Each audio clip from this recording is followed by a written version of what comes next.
What's up, friends? Michael McFarland here. I'm going to give you a Lake Fork rundown for July 9th and 10th, which is yesterday and today. Thursday, Friday. We last talked on Wednesday. Fishing was pretty darn good. Had a good morning. Thursday, water temperatures 83.8 in the morning, 84.5 in the afternoon. About lunch. Clarity, 1 to 3 foot visibility and holding strong. Lake level, it's stabilized as of yesterday. Remember, we were on the rise with some rain. 402.75, 402.75 stable as of yesterday. As of this morning, we started to drop. Okay, really nothing, 402.74, but we are on the downside now. This morning's water temperature is 84.3. End of the day, 85.6. Gradually kind of warming up again. Ended the week last week at 81.7. So we're kind of really boosting back to that raw summer heat, which is what's coming the next several days. Heat advisory in effect. Yay. It's about time. The hotter it gets, the more offshore bunched up fish you will see. The more they will seek those deep, cooler, offshore, hard bottom areas. And again, really bunch up. So the scattering is getting old. And that's what's really happening. So again, a little more rain, winds, light temperature conditions. Fish still scattered. Yesterday was tough. We only ended up catching a handful, and they were only cookie cutters. I don't think we had any big fish. You didn't see any big fish posts. It was a grind. We stayed the course. If anybody knows what grind means, you're chuckling, because Lake Fork's always a grind. Bass fishing is almost always a grind. Those that can grind will end up catching the fish. Those that can really grind will catch what they went there for. So it's just like deer hunting. Sit in a tree stand, pay your dues. You'll get your shot. Can you shoot straight? That's the question. Anyways. Yesterday was a grind. I thought today, and yesterday we had some conditions that just weren't quite right, in my opinion. Today we did. I really want to see that sun come out. And this morning we had sun. A little overcast at first, but we had sun. And man, they're just the morning bite has just been off the past couple of days. Putting 2 and 2 together, I realized we really don't have the best moon phase for a morning bite. The fish are kind of full. The major and minor and the feeding windows just don't set up right. It's a bad moon for a morning fishing right now. And that changes very rapidly, actually. If you watch the moon phases and the rising of the moon and things, it changes a lot. So that it's nothing in stone. It doesn't mean the next week the morning bites are going to be off. Just the past couple of days have been off. Stayed the grind. Basically kind of junk fishing them. When they're doing this, we're throwing, sometimes the book at them. Right now, I keep it simple. When it gets tough like this, a couple of days, the pattern isn't changing. They're not transitioning from fall to winter or summer to fall. Or there's no transitional thing happening to them. And I know that. It's just a day. So I stay the course. Instead of throwing the whole book at them, I stick with basically my 3 top choice baits right now are what I've been catching them on most recently. Number 1, the Santone football jig. Really hard to beat, okay? Today, we did boat some nice fish. We had to work for it. I had a birthday boy, and I think his best friend, and father and son. Everybody caught a fish. The birthday boy caught the biggest fish, and we'll talk about where that came from in a minute. But the Santone jig's a big player in this game. Again, I throw that on 20-pound fluorocarbon line, okay? No less than 20 pound. That's a 3/4 ounce Santone football jig, JC Spicy Craw with a Rage Craw 4-inch green pumpkin trailer. Okay, I'm sorry, 3-inch. The 4-inch is the lobster.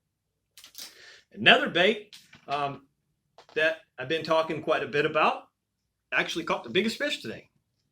Birthday boy, Texas rig, Zoom Magnum Speed Worm, watermelon candy, the chartreuse, the tail. All right, for this big tail like that, I use the spray. All right, be careful. This stains things.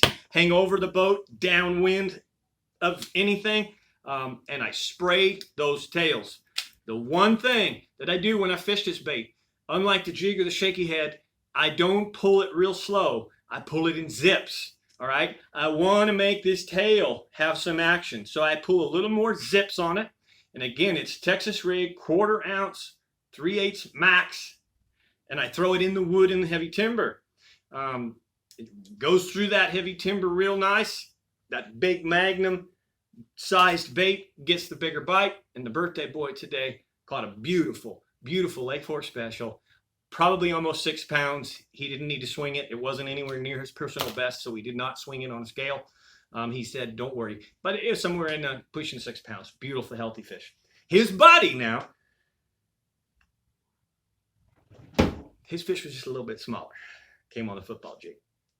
All right, and then, of course, Aiden, the son, this morning caught it on the Santone football stand-up shaky head, the piglet. And I'm going to teach you something about that right now, okay? Usually in the summer, this is one of my favorite baits. The Santone piglet football jig, 5/16. It's a stand-up bait, okay? It stands straight up. When you put the worm on, you have to thread it on that screw lock right there. And that can be a little tricky. So here's one trick. Hang it upside down, perfectly upside down when you screw that on, so that gravity let the worm hang straight. All right, don't try and have it turned this way when you're trying to screw it on, or upside down, or up here in your lap. Get that bait out in front of you. Take the fishing line out my way. Now I got it all in a knot. That's what I get for not having glasses on. But get that bait out in front of you, get it started with it straight up and down on the screw lock, and finish it that way. Okay? And that makes it real easy. Don't over put it on. And remember, in Lake Fork or any heavy cover situations, we don't text pose. Text posing is pushing the hook all the way through and then back in the worm. In heavy cover, heavy timber, I leave it buried. I want it buried. Otherwise, we get hung up a lot more. We just got to make sure that we have a big hook set. All right? Now, I am going to do this tail chartreuse. Instead of using this expensive spray for just that little bit, this is where I take the pin. All right? I'm going to take the Spike It chartreuse pin. This is really unique and easy to use and a lot less messy. I'm going to hit just 1/4 inch of that tail with that pin. Okay? We've now made it chartreuse on the end. And remember that water activates this. So right now, this will still stain things. Until I put that in water, that will deactivate that chartreuse dye, and it will no longer stain anything. So when you use the spray or the pin, make sure that you are hanging over your boat and whatnot, and get that right in the water immediately. Don't touch the rail of your boat or your carpet or something else. It'll get in your clothes. Be really careful with that.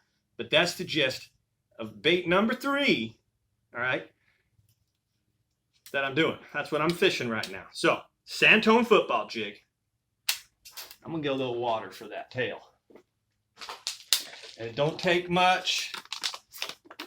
I'm just going to pour us a little bit of water over that tail right there. Now I don't have to worry about staining everything. All right. So, we got the Santone football jig. We've got the stand-up Santone football shaky head. And we have the Texas rig Zoom speed worm. Those are my 3 baits of choice. I'm fishing all of those in an average of about 16 to 28 feet of water, kind of moving up and off, and I'm basically dragging most everything uphill except when I'm in the timber. All right, so I feel like I'm starting to ramble just a little bit.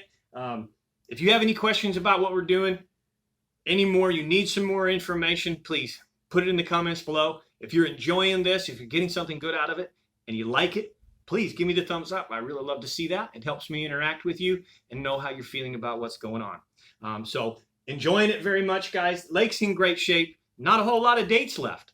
If you are one that's following me, intending to go fishing with me, better hurry. We're running out of openings, and I take most of August off. So it won't be till September, October again that you'll see me. So there's not a lot of July left. Let's get out there. Give me a call and get you on the books. If I'm holding deposits, you're one of those clients.